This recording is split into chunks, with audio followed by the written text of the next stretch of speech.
You ever had that game as a kid that you played, that you really enjoyed, you had a blast playing it, but for all that is decent in this world, you just could not figure out a way to beat it? You got really far, close to the finish line, but you just couldn't cross it. And over time, you eventually just accepted that, hey, this is one of those games I just couldn't finish, and time went on, and you basically forgot about it. Well, then flash forward many, many, many moons later, you find out that same exact game, there's a way to actually play it now. So, old memories resurface, and unfinished business is definitely business we need to finish. Better late than never. Well, I guess in my case, over 30 years later.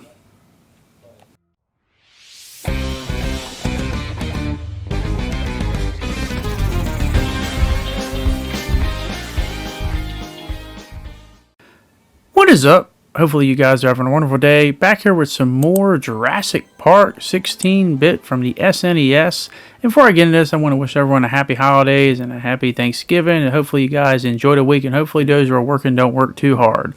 But long story short, I was going around on Amazon looking at some of the Black Friday sales and deals on games, and I saw they had some collection packs for Jurassic Park. Now, I'll be honest, I've only played one Jurassic Park game, but just curiosity, I went and looked to see what some of the games were, and I noticed that there was one particular game that was very familiar with me, and that was the 16-bit version of Jurassic Park on the SNES, my first ever game console. There is an 8-bit version that is also on here as well, but we're going to be talking about the 16-bit, and eventually I'll get around to playing the other ones. But the 16-bit version on the SNES is the game that basically had a lot of unfinished business for me from over 30 years ago. So without further ado, let's jump right into this bad boy. So the purpose of this game, the objective is basically you're on the island and you're trying to collect and get all the dinosaur eggs. Or so I thought. But basically you have two different perspectives of this game. You have a bird's point of view from the top where you basically navigate and you shoot the dinosaurs and dodge all the obstacles. But you also have something that was very innovative at the time, is that they have this first-person perspective when you go into the buildings. And what makes it cool is it kind of just had that really cool effect where you had that night vision goggles on, you could see night vision and stuff. And as a kid, I thought this was really cool and dope as hell, where you get a first-person view of also the dinosaurs as well. The key part there is as a kid, because as I would unfortunately be reminded, as things don't always feel as good when you're a kid as when you compare them as an adult, as I would unfortunately find out with this. But basically, these are your two perspectives you play the game. So you might be thinking, well, it's Jurassic Park game, so what are some of the enemy roll call? Well, obviously all of the dinosaurs that you would expect to counter, like the Triceratops, who ran me over quite a few times when replaying this game. You also have the Velociraptors, which can pop out at a moment's notice, and I honestly think Raptors are one of the most iconic enemies in Jurassic Park, period. You also have some of the smaller dinosaurs as well as the spitters, but of course, nothing could be more perfect for me personally than having, the big one, the T-Rex. And it's just something with me and T-Rex just kind of go together, whether it's just actually watching the actual first Jurassic Park movie as a kid, or Dino Crisis, or right here, and yep, me getting eaten with T-Rex. Nothing out of the ordinary for me personally. But overall, quite a good enemy roll call. Now, you might be thinking, okay, that sounds pretty cool, but why couldn't you have beaten this game? What happened? What prevented you? Two things. One I knew from back then, and the other I would realize playing it again now. The first thing was, one of the big problems with this game is that the original one did not have any saving, so you would have to beat the game in one sitting. So I got as far as where there's only one dinosaur egg left, and I could not find it, and for the love of me, I couldn't find it, and eventually, I had to shut off the system eventually and then start all over again, so I never could eventually get past that and beat it. But the other problem I would realize when playing it again is that even though I thought I was close, I really wasn't that close as I thought. Because I kind of lied in the beginning saying that, hey, the objective of the game is collect all the dinosaur eggs. It's part of the objective, but you have other things you have to do that the game doesn't hold your hand on. The other part that makes this game really difficult to beat is it's very cryptic in terms of what you honestly have to do, as you'll find out eventually. But I am happy to note that this version of the game does have some quality of life upgrades. And obviously one of the big ones, as I mentioned, solves problem one, which is that you can actually save in this version of the game.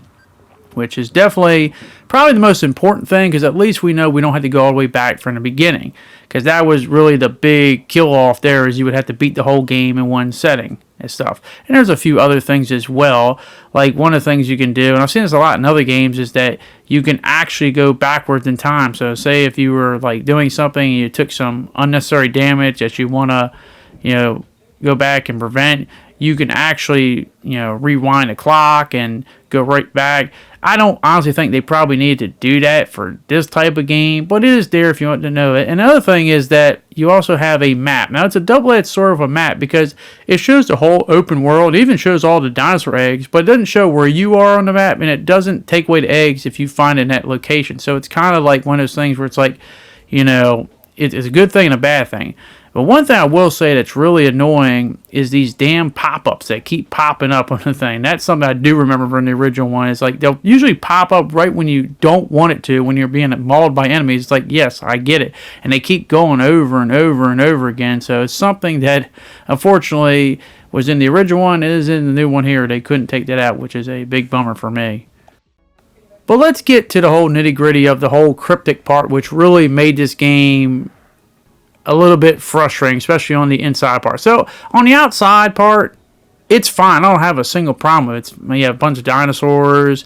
They come in all different angles, all different kinds, and I think you only have one ID card that you find on the outside. The other ones you have to collect inside the building, because you need these ID cards to get into certain areas in the building, because the most important areas of this game are unfortunately in all the buildings.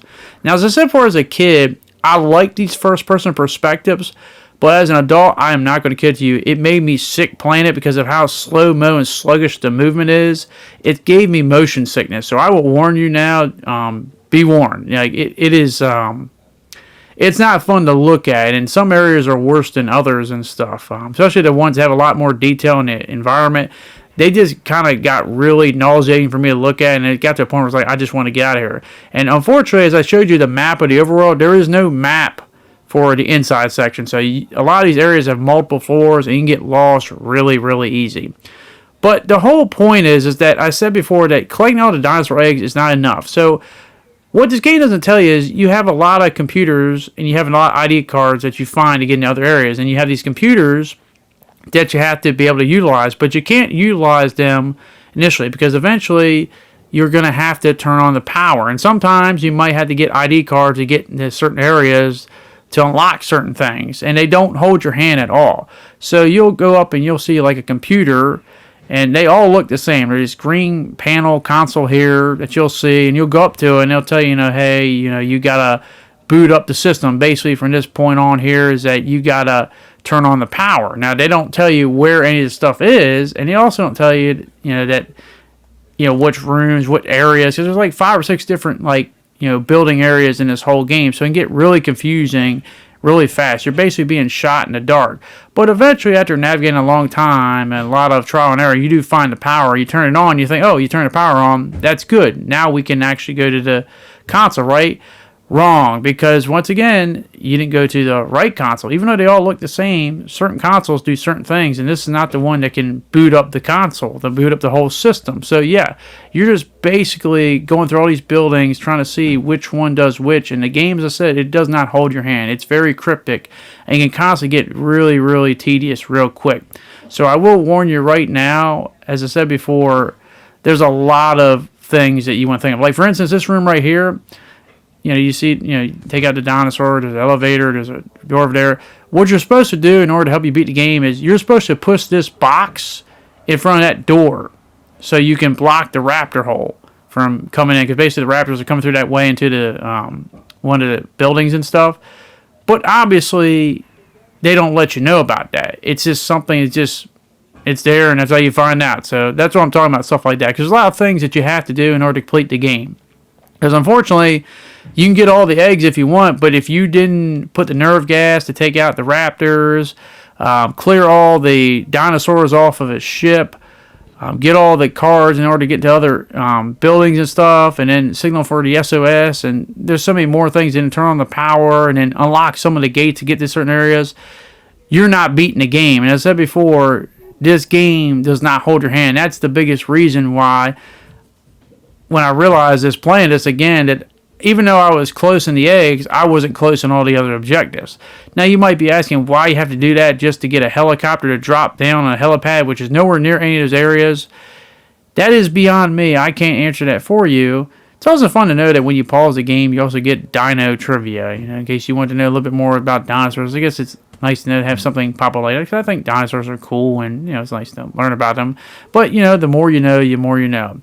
But there are a few things where this game can benefit from, and that is with your materials and ammunition. So, I personally like the rockets and the bolas, but what sucks about this game is when you walk over something, it changes your whatever weapon you have. So you constantly have to re-walk over to get the one you have. So the rule is that you don't know how much ammunition you get, because you can constantly keep getting ammunition over and over and over again. So it doesn't really tell you. So you can constantly have, good Lord, how much ammunition you have. It won't tell you, but you keep firing as long as you keep collecting the same type.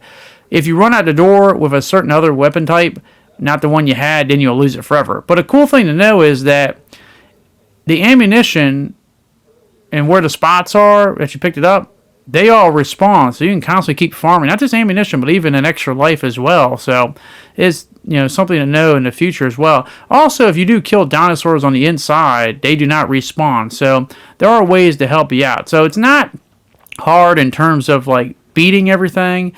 The hardest is just in terms of figuring out what to do and where to go, and not getting trapped and lost in a maze where it has no map and stuff. But other than that, eventually you do finally find computers that give you what you want, that unlock things and get you to different areas. So, for instance, you can unlock different gates to get you on a different part of the island. You can use communications to do other things, and you can use the unit options to get clearance at different areas and stuff. And you have to do that simultaneously to get to certain different parts of the map that you previously couldn't get to. And as I say, it can be a little confusing. Which ones do you go to? Which ones do you unlock? But once again, that's half the battle, is just figuring that stuff out, as the game doesn't hold your hand. And keep in mind, guys, this game came out in 93. So this was before the age of the internet. So just imagine me, myself around 4 or 5 years old trying to figure this out. Yeah, I'm amazed I got as far as I did, but unfortunately, that's just the way a lot of those games were. They beat the hell out of you and they didn't hold your hand, and this one is no exception. I think the outside sections are fine. I just feel like for the inside section, maybe, fix the whole slow-mo walk so it's not, nauseating to watch, but also, more importantly, just have some type of map and objective counter in the menu screen, so at least you have an idea of what you need to do, because that's probably the biggest problem I have with this game, is it just doesn't really tell you. You just kind of keep going in rooms, and when you can't go any farther, you leave the building and go find another building, and you try to remember stuff. Because I said, a lot of these areas, they all look the same, and when you don't have a mini map, see where you got to go, now that you have some type of menu screen you got from the internet, or a manual or something like that, you're really kind of just walking around aimlessly in the dark, just kind of getting lost. And sometimes you might get trapped where you can't figure out where you got to go because everything looks the same. So that'd be something I would have personally done more, just to make this a lot more enjoyable experience. So I do think this is still a solid game. But one thing that I definitely got annoyed by in terms of really needing a mini map is a ship level. So I mentioned earlier that this is one of those areas where you have to, in order to use the SOS to alert the helicopter, you have to wipe out every dinosaur on this ship. Now, why you got to wipe out every single dinosaur on this ship just to have an SOS come to a completely different area, I have no idea, because the SOS is through the computer. So I don't see how the dinosaurs being on this ship is going to stop them, where every single one has to be taken out. As you can see here, this is a really big area, and it has multiple layers on the ship, so it's kind of hard to find everything. Not to mention the raptors sometimes blend in with the environment, so it can be hard to notice they're even there half the time. But it's something that took a lot of time, just running aimlessly. But eventually, after a lot of trial and error, I do find the last one and clear out the ship, so I can finally be done of all these indoor sections, because as I said before, it gets really just nauseating to watch. As I said, I enjoyed playing this game. It was a blast, but it made me sick the longer I kept playing this. But it's I had to beat this thing. I had to get it done. And as I got closer, I got to a point where eventually I got down to one last egg. So a little bit of nostalgia there. I'm getting real close. 30 years ago, all these heartaches and tough times, and it's all about to come to an end, because I can definitely feel it getting close. Because back then, I didn't have any of those objectives. I don't think I even had any of the power turned on or any of that stuff going on. But eventually, once you take out the raptor nest with the nerve gas, you take out all the dinosaurs on the ship, you can go into communications tab and signal for the SOS. And basically all I have to do at this point is get the last dino egg and get to the helipad. So it's something that I definitely was seeing, light at the end of the tunnel.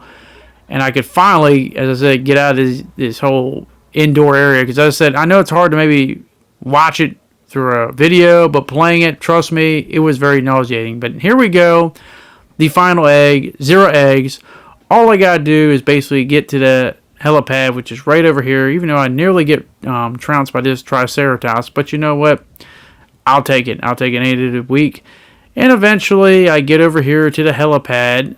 And yes, alas, my adventure, my 30 years of not having this game beat left on my mind are finally over. Finally have this game checked off. And I get the most early 90s, late 80s type of ending you ever get in a video game, where it's basically nothing happens, nowhere near as satisfying as the torture I went to go through and beat this game, and simply just like, congratulations. Isn't that the most greatest game ending of all time? Overall, I do think this is a solid game. I think it's a lot of fun, but that nauseating feeling of being inside after a long period of time, I feel like that's something that definitely hurt it.